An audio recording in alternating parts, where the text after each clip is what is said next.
Sir मेरी class 10th ख़त्म हुई है, सर मेरी क्लास 11th ख़त्म हुई है, सर मेरी क्लास 12th चल रही है। मैं एक फ्रेशर हूँ, मुझे क्लैट की तैयारी कैसे करनी है बिल्कुल समझ में नहीं आता, आप मुझे गाइड कर दो। इसीलिए ये वीडियो है सर आपके लिए, मैम आपके लिए, कि अगर आप एक फ्रेशर हैं तो क्लैट की पूरी प्रिपरेशन कैसे करोगे।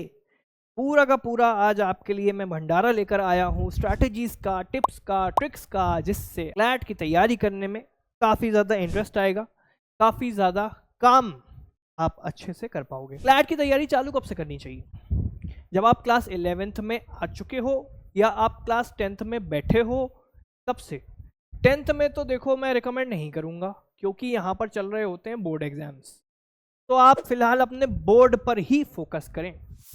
लेकिन एक चीज़ आप जो कर सकते हो 10th के साथ, वो मैं आगे बताता हूँ। क्लास 11th में अगर आ चुके हो, this is the perfect spot for you to start CLAT की तैयारी। 11th क्लास में किसी स्कूल में कोई खास पढ़ाई नहीं होती है, ठीक है। नए नए सब्जेक्ट्स होते हैं, स्ट्रीम्स होती हैं, उसको समझने में पूरा कहाँ एक साल खत्म हो जाता है, 11th खत्म हो जाती है। मेरे से ज़िंदगी में किसी ने नहीं पूछा तुम्हारे 11th क्लास में कितने आए थे, ना मुझे खुद ही याद है मेरे कितने आए थे, ठीक है। आए अच्छे थे, ऐसा नहीं है, बट कोई नहीं पूछता कभी। 11th क्लास तो बिल्कुल है क्यों वो समझ में नहीं आया मुझे आज तक, ठीक है। पेस बनाने के लिए है प्रोबेबली, बट हाँ 12th क्लास में अगर आप आ चुके हो तो you are in a better position, better edge in कि ये तो परफेक्ट है, उससे थोड़ा सा नीचे ठीक ठाक सा टाइम है कि आप क्लैट की तैयारी करो। ऑल दो आप एक साल लेट हो, बट ओके। आफ्टर 12th तो बेटा आप कहलाओगे ड्रॉपर, तो आप एक फ्रेशर तो बचे ही नहीं, आप एक ड्रॉपर बन गए, ठीक है। 11th क्लास में अगर आप अभी हो या फिर 11th चल रही है और 12th में आने वाले हो, ये दोनों स्वीट स्पॉट, इन दोनों को मैं बोलूंगा फ्रेशर। आगे चलते हैं। रीडिंग स्किल्स जो हैं ये आपकी होनी चाहिए टॉप नॉच,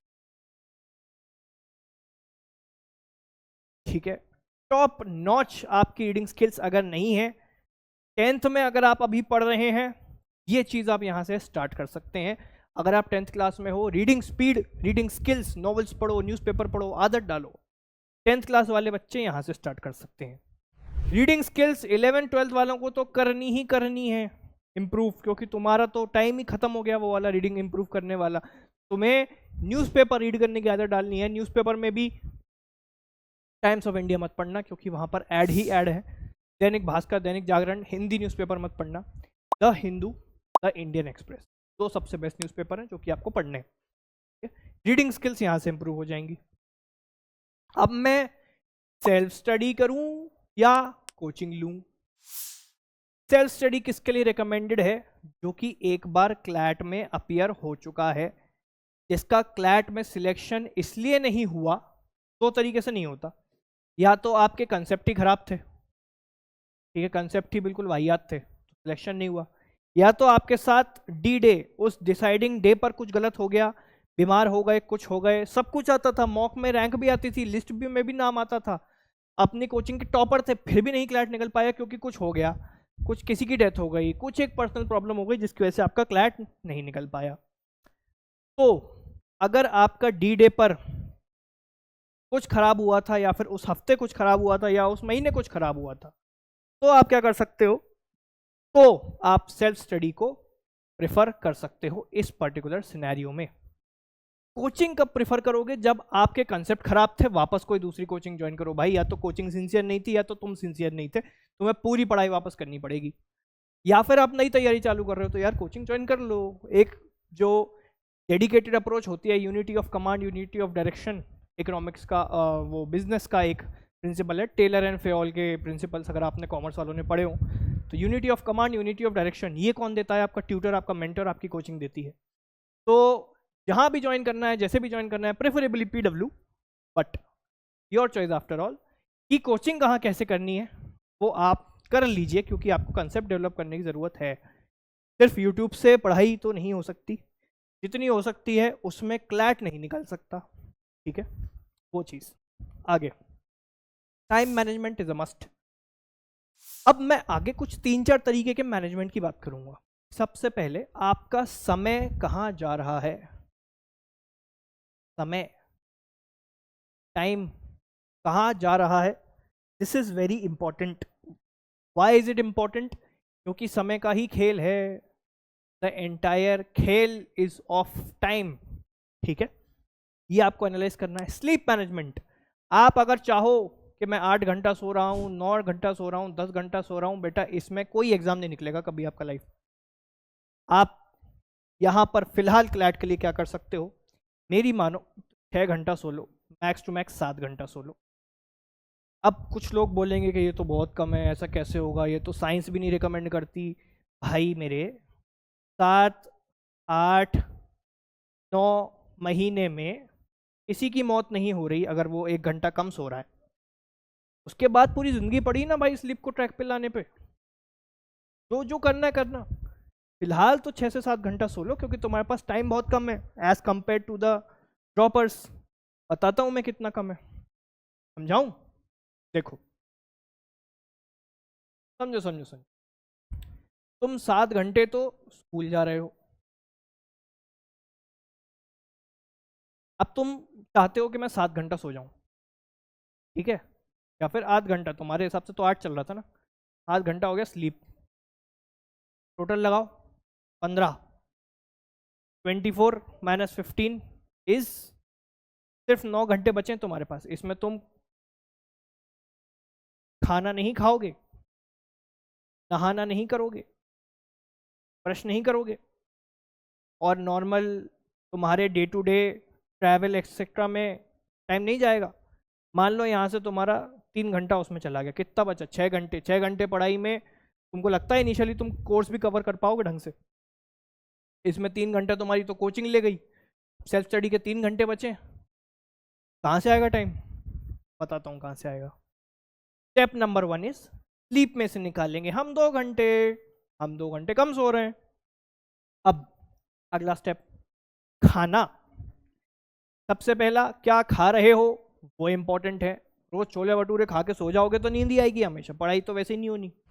हल्का खाना खाओ, अगले जितने भी दिन तुम तैयारी कर रहे हो। Eat very light, eat vegetarian, eat something which does not make you fall sleep. दूसरा, eat within 15 minutes, very strictly. हर मील आपको 15 15 15 की 3 मील हो गए, 45 मिनट्स पर डे, खत्म। 1 घंटा भी नहीं हो रहा खाना खाने में, ठीक है। टाइमर लगाना है, घड़ी खरीद लो, नहीं हो तो स्टॉप वॉच वाली जो भी है, फोन तो सबके ही पास है, टाइमर लगाओ, स्टॉप वॉच हुई, उठ गए, जितना 1 रोटी कम खाई खाई, हाँ ठीक है, अगली बार से जल्दी खाऊंगा, ठीक है। फूड मैनेजमेंट हो गया, रूटीन मैनेजमेंट। स्कूल से मैं आता हूँ घर, ये मान लो स्कूल है, ये है मेरा घर, यहाँ से आने में मुझे 1 घंटा लगता है। अब इस 1 घंटा क्यों लगता है? वैसे तो 50 मिनट लगते हैं, लेकिन ये जो 10 मिनट है ना, ये मेरे दोस्तों से बात करने में चले जाते हैं। 50 भी क्या है बताता हूँ, लोगों के 30 मिनट लगते हैं, जहाँ जहाँ वहाँ 30 मिनट उनके गॉसिप में और स्कूल की इधर उधर की गप्पेबाजी में चले जाते हैं। तो घर आने का ये जो टाइम है, ये तो आप काटेंगे ना, ये तो हटाएंगे ना, अपने रूटीन को मैनेज करो। ब्रश करने में तुम्हें 10 मिनट लग रहे हैं, मान लो 2 मिनट में करो। नहाने में तुमको 20 मिनट लग रहे हैं, भाई 15 मिनट में नहाओ। हर जगह से टाइम निकाल निकाल के काट कर एज अ फ्रेशर आपको निकालना ही है। अब बहुत लोगों का ये एक बहुत बड़ी आजकल समस्या आ रही है, सर आईपीएल को छोड़कर हम पढ़ाई में कैसे ध्यान लगाएं? भाई साहब, इस चीज़ में तुम्हें कन्फ्यूजन हो रही तो तुम्हारी, तो मैं फिर ईमान पे ही शक कर रहा हूँ कि तुम्हारा तो यही फिक्स नहीं है कि तुम्हें प्रायोरिटी क्या है तुम्हारी लाइफ में, क्रिकेट है, टीवी है। क्योंकि जो चीज़ अगली साल वापस आएगी, ये चीज़ अगले साल वापस नहीं आएगी, आएगी तो तुम ड्रॉपर कहलाओगे। तुम अपनी लाइफ में इतने साल पीछे हो जाओगे अगर 1 साल का ड्रॉप है। और ये जीते हारे, जिए मरे, तुम्हें कोई फर्क नहीं पड़ता। इंडिया में हो रहा है, दुबई में हो रहा है, कोई फर्क नहीं पड़ता। सीएसके हार रही है, आरसीबी जीत रही है, वर्ल्ड कप हो गया, कुछ हो गया, अगर इंडिया जीत जाती हमको क्या मिलती? खुशी। इंडिया हार गई, हमारी लाइफ से क्या चला गया? कुछ नहीं, ठीक है। तो डजंट मैटर, बट यहाँ पर तुम हार गए ना अगर, इस सब में बहुत कुछ चला जाएगा लाइफ में से, कीमती समय, ठीक है। डिस्ट्रैक्शन मैनेजमेंट, ये लोग हो सकते हैं, इनको लाइफ से कट ऑफ करना है। ये सोशल मीडिया हो सकती है, इसको लाइफ से कट ऑफ करना है। ये गेम्स हो सकते हैं, इसको लाइफ से कट ऑफ करना है। सब कुछ आपको कब तक करना है? सिर्फ 7, 8, 9 महीने। इसके बाद पूरी जिंदगी पड़ी है भाई मेरे सब कुछ करने के लिए। ठीक है, अब टाइम टेबल और प्लानिंग। आपको अपना खुद का टाइम टेबल बनाना है, उसका प्लान आउट करना है। अब आपको जो उठाने हैं, अपने स्ट्रॉन्गेस्ट सब्जेक्ट जो है वो फिगर आउट करने हैं, अपने वीकेस्ट सब्जेक्ट जो है वो फिगर आउट करने हैं। स्ट्रॉन्ग कौन सा है, वीक कौन सा है। वीकेस्ट जो है आप इसको first thing in the morning उठाएंगे। एक ब्रायन ट्रेसी की बुक है ईट दैट फ्रॉग, उसमें कंसेप्ट ये है कि प्रोक्रेस्टिनेशन कैसे बीट करा जाए। उसमें ये बोलता है वो कि भाई साहब, अगर आपको सुबह सुबह से खाना खाना है और जानवर पड़े हैं सामने जिसमें आपको सबसे बेकार लगता है फ्रॉग, तो भाई सबसे पहले फ्रॉग खा लो उठा के, कि बाद में आपको ये सुकून रहेगा दिन भर कि चलो अब जो भी आएगा फ्रॉग से तो अच्छा ही आएगा। ठीक है, अब इसमें एग्जाम्पल डालूं अगर मैं, तो वो क्या बोलता है कि अगर मैं मैथ्स पढ़ रहा, मुझे बिल्कुल पसंद नहीं है, मैं पर्सनल बताऊं, सबसे पहले 2 घंटे में मैं पढ़ूंगा मैथ्स। अब अगर मैंने इसको सबसे लास्ट तक रखा रहा तो मैं शुरू में कुछ भी पढ़ रहा हूँ, जीके पढ़ ली, लॉजिकल पढ़ ली, मेरे दिमाग में कांस्टेंट टेंशन है कि यार लास्ट में मैथ्स भी तो पढ़नी है। बट अगर मैथ्स सबसे पहले मैंने पढ़ ली है तो वो टेंशन है ही नहीं कि भाई अब जो आएगा मैथ्स से तो अच्छा आएगा। ठीक है, ये पूरी अप्रोच है ऑल टुगेदर। स्कूल मैनेज कैसे करें? स्कूल का टाइम जैसा कि मैंने आपको बताया, ये है खुद की प्लानिंग। स्कूल कब जाना है, कितने घंटे जाना है, कितनी क्लासेस करनी है, ये आपको खुद देखना है। जितना बेयर मिनिमम हो सके उतना ही जाओ। 100% अटेंडेंस का सर्टिफिकेट लेकर किसी को ऑल इंडिया रैंक नहीं मिलती है किसी भी कॉम्पिटिटिव एग्जाम में। अगला, को करिकुलर में पार्ट लेना छोड़ दूं क्या? कड़वा सच। अगला, साइंस ले ली है, टाइम बहुत ज़्यादा खाती है, तो बेटा ये पाप तो आपने कर लिया। कि पाप साइंस लेना नहीं है, पाप है स्कूल में और कॉम्पिटिटिव एग्जाम में। कहीं एक जगह आपको लाइट रहना पड़ेगा। या तो कोई फर्जी सा कॉम्पिटिटिव एग्जाम की तैयारी कर रहे हो जो कि कोई फर्क नहीं पड़ता, कुछ भी चल जाएगा, कोई भी सब्जेक्ट ले लो। अगर आपने क्लैट जैसा एग्जाम ले लिया है जो कि आपको स्कूल के साथ ही निकालना है, यहाँ पर आपको आर्ट्स बेटर थी, कॉमर्स बेटर थी, जो कि यहाँ पर सही चल जाती, हल्की रहती।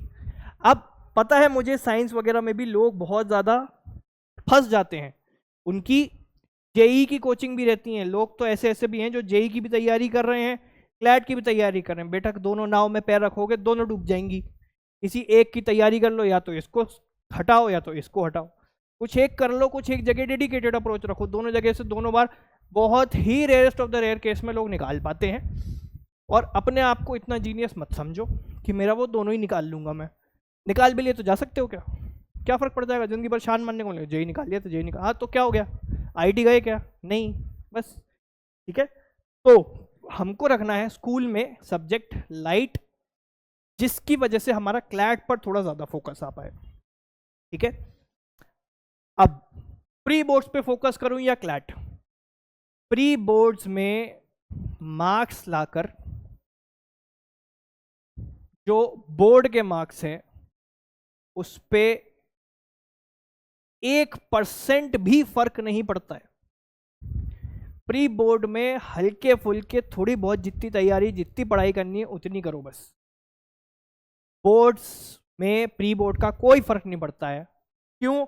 क्योंकि प्री बोर्ड तो स्कूल वाले करवाते हैं ना, बोर्ड्स तो तुम्हारा सेंट्रल बोर्ड ऑफ एजुकेशन करवाएगा, या आईसीएसई होगा, जो भी होगा, स्टेट बोर्ड होगा, कुछ भी होगा। क्योंकि ये क्यों बोल रहा हूँ, क्योंकि इसकी टाइमलाइन क्लैश हो जाती है क्लैट के साथ। तुम्हारे स्कूल में प्री बोर्ड कब होंगे? नवंबर, दिसंबर या फिर अक्टूबर। OND, अक्टूबर, नवंबर, दिसंबर। ये OND ही मेन महीने हैं जब क्लैट का पेपर हो रहा है। सबसे पीक टाइम जब तुम्हें अपनी जीके रिवाइज करनी है, कुछ करना है, तुम दे रहे हो प्री बोर्ड, बहुत बढ़िया बेटा, बहुत वेले हो। ठीक है, ये तो बिल्कुल नहीं करना। अब क्या 3 महीने आफ्टर क्लैट में सफिशिएंट रहेगा बोर्ड के लिए? तो क्लैट हो जाएगा most probably first week of December में हर साल। ठीक है, इसके बाद तुम्हारे पास पूरा का पूरा दिसंबर बच रहा है, पूरा का पूरा जनवरी बच रहा है, पूरा का पूरा फेब बच रहा है। यहीं पर तो बोर्ड्स हो गए भाई, तब में पढ़ नहीं पाओगे क्या? रिवाइज बहुत अच्छे से नहीं हो पाएगा। अगर यहाँ पर तुम दिन के 15-15 घंटे लगा के पढ़ाई कर रहे थे, इतने में यहाँ तो भाई 90 से ऊपर आ जाएगा। बोर्ड एग्जाम तो बहुत डुएबल होते हैं, 15-15 घंटे में आराम से निकाल जा सकते हैं, बहुत अच्छा स्कोर आ जाएगा। ठीक है, तो आई होप ये वीडियो सबको पसंद आई हो। कुछ भी डाउट हो प्रिपरेशन से रिलेटेड कमेंट जरूर करें, मुझे बताएं जरूर, I will personally answer. Thank you so much.